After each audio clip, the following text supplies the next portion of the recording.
14 the clever gardener, एक चतुर माली। इस कहानी को शुरू करने से पहले मैं आपको इस कहानी के बारे में थोड़ा सा ब्रीफ कर देता हूँ कि इस कहानी का प्लॉट क्या है और ये कहानी आपको क्या सिखाएगी। देखिए, ये कहानी उस दौर की है जब भारत पर अंग्रेज़ों का शासन था। उन्होंने सभी राज्यों पर अपना कब्जा किया हुआ था, लेकिन कुछ राज्य ऐसे थे जो स्वतंत्र थे, यानी कि उनको अनुमति थी कि वो अपनी करेंसी और अपनी आर्मी बना सकते हैं। उन्हीं में से एक राज्य की कहानी है ये, और इसका जो मेन कैरेक्टर है वो है एक माली और दूसरा है उसी राज्य का राजा। एक दिन क्या होता है, राजा अपने बगीचे में घूमता रहता है तो उसको माली दिखाई देता है। वो देखता है कि माली बहुत ज़्यादा मेहनत कर रहा है, बहुत हार्ड वर्क कर रहा है। तो देखता है आप इतना हार्ड वर्क कर रहे हो तो आप कितना पैसा कमा लेते हो एक दिन में। तो माली थोड़ा अफसोस के साथ बोलता है कि मैं सिर्फ 4 रुपये कमा लेता हूँ। सिर्फ 4 रुपये? राजा बोलता है आप 4 रुपये खर्च कैसे करते हो? तो फिर माली उसको बहुत ही यूनिक और एक पहेली में आंसर देता है जो राजा के सिर के ऊपर से गुजर जाता है। राजा को समझ में नहीं आता कि ये क्या बोल रहा है। फिर माली इसको समझाता है अपनी पहेली का पूरा आंसर। तब उसके दिमाग में एक आइडिया आता है, क्यों ना यही पहेली मैं सभी जितने भी मेरे मंत्री हैं, दरबारी हैं, उनसे पूछूं जाके, मैं भी तो देखूं उनमें कितना दिमाग है। तो ये सोचता है अगर मैं उनसे पूछूंगा और माली ने उनको बता दिया तो मेरा सारा प्लान ही चौपट हो जाएगा। तो दिमाग लगाता है कि माली को बेवकूफ़ कैसे बना जाए। तो माली को बोलता है कि जब तक तुम मेरी शक्ल 100 बार ना देख लो तब तक इस पहेली का आंसर आपको किसी को नहीं बताना।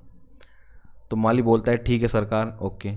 अगले दिन क्या होता है, वो दरबार में जाता है और सभी को ये वाली स्टोरी बताता है। किसी को भी उसका आंसर नहीं पता होता, लेकिन एक दरबारी को पता होता है कि इसका आंसर जरूर माली को पता होगा। तो माली के पास जाता है, माली को बताता है सारी स्टोरी। माली समझ जाता है, लेकिन माली कहता है कि मैं बता तो देता आपको, लेकिन मैंने राजा को पढ़ दिया है। लेकिन माली थोड़ा दिमागदार था, वो थोड़ा सोचता है और बोलता है कि अगर आप मुझको 100 सोने की मुद्राएं दे दें तो मैं आपको आंसर बता सकता हूँ। अब वो 100 सोने की मुद्राएं लेता है और उसको आंसर बता देता है। अब दरबारी वो आंसर बता देता है राजा को। अब राजा को पता लग जाता है कि जरूर माली ने गद्दारी की है। अब राजा माली के साथ क्या करेगा, वो पहेली क्या थी और क्या इसकी एंडिंग हुई कहानी की, वो पढ़ेंगे हम कहानी में। तो हमारे साथ बने रहे वीडियो के अंत तक। और अगर आप हमारे चैनल पर नए हो और आप इंटरेस्टिंग हो नई नई स्टोरी सुनने में, पढ़ने में, तो जो लाल बटन दिख रहा है जिस पे सब्सक्राइब लिखा है उसको दबा दीजिए और बेल आइकन दबा दीजिए। आप हमारे साथ जुड़ जाएंगे सभी कहानियों के साथ। जब भी मैं नई कहानी डालूंगा तो उसका नोटिफिकेशन एकदम आपके पास आएगा। और अगर आपको वीडियो पसंद आती है तो आप लाइक भी कर सकते हो, और आपको अधिक पसंद आती है तो आप शेयर भी कर सकते हो अपने सभी दोस्तों के साथ। तो चलिए स्टोरी आज की शुरू करते हैं। During the English reign, there were states which had been allowed to have their own currency and army। ये बात है उस दौर की जब अंग्रेजों का शासन था भारत पर।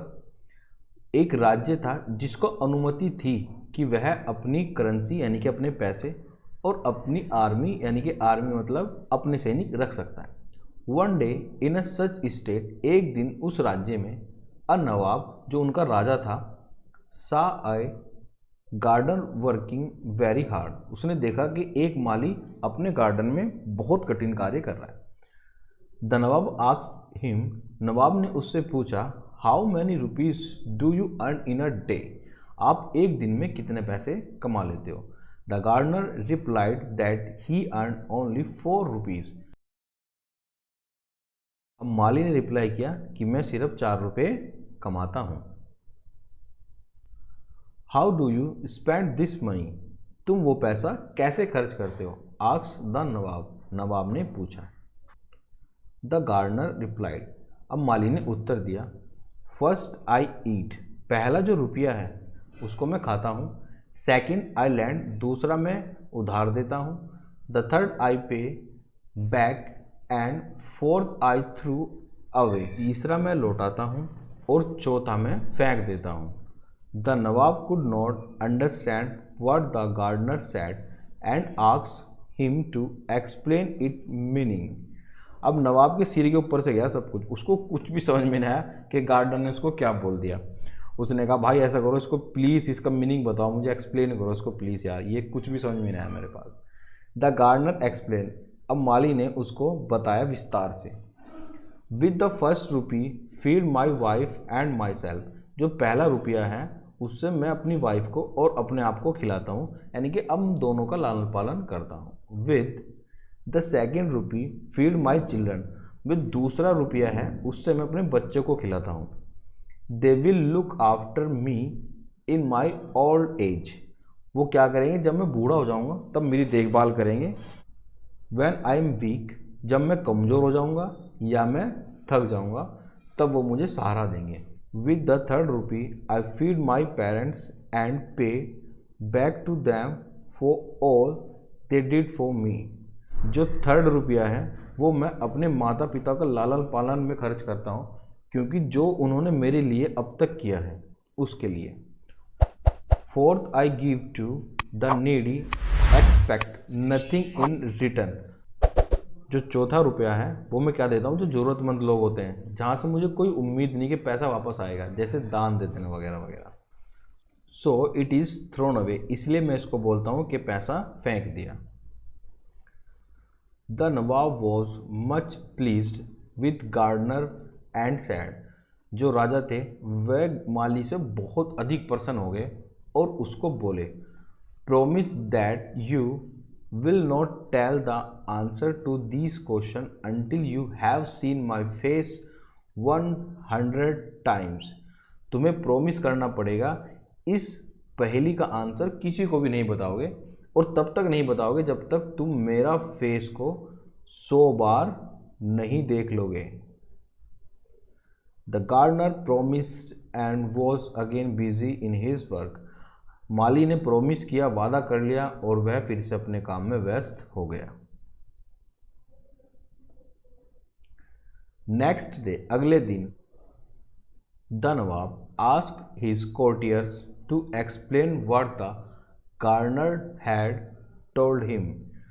अब अगली सुबह क्या हुआ, नवाब ने अपने सभी दरबारियों को बुलाया और उनको समझाया या बताया जो गार्डन ने उसको बताया था वही पहेली। नट कुड आंसर, कोई भी आंसर नहीं दे पाया।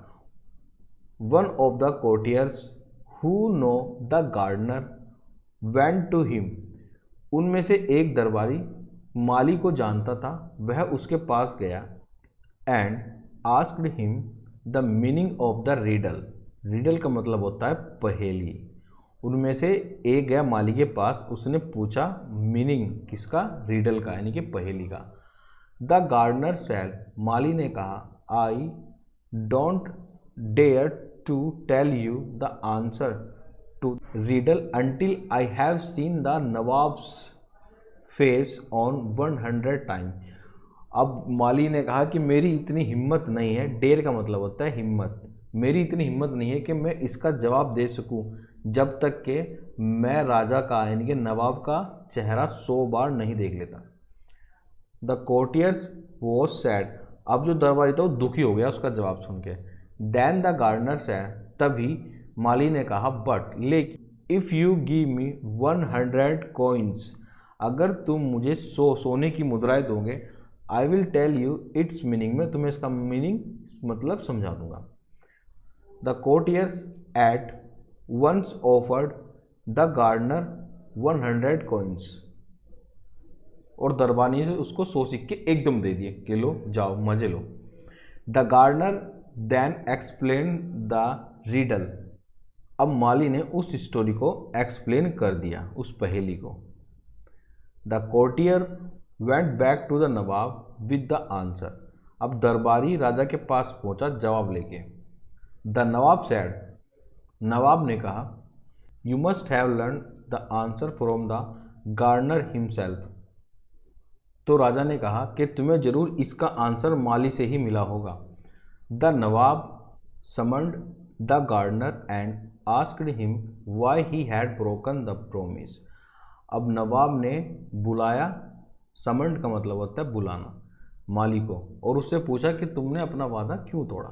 The gardener showed the Nawab the bag with 100 coin each of which had his face on it, अब माली ने उसको एक थैला दिखाया और उस थैले के अंदर 100 कॉइन दिखाई, और उन 100 की 100 कॉइन पे सभी की सभी पर चेहरा किसका बना हुआ था, राजा का। Very good.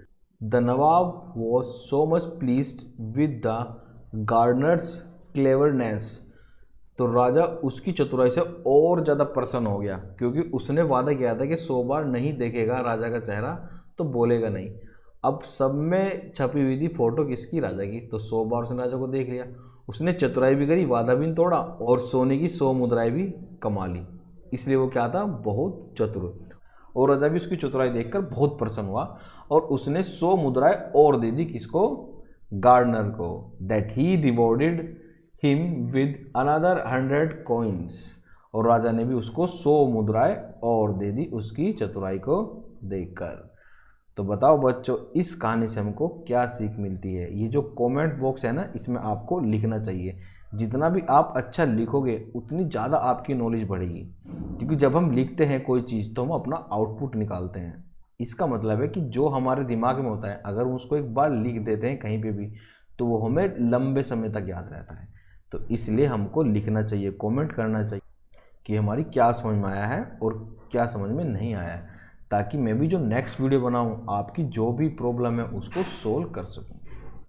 ठीक है प्यारे बच्चों, अब आपको वीडियो में बना रहना है। अब मैं इसके क्वेश्चन आंसर कराऊंगा, वो करने हैं अपनी नोटबुक में। ओके, और अगर वीडियो अच्छी लग रही है तो लाइक का बटन भी आप दबा सकते हो। ओके एवरीवन, चलिए।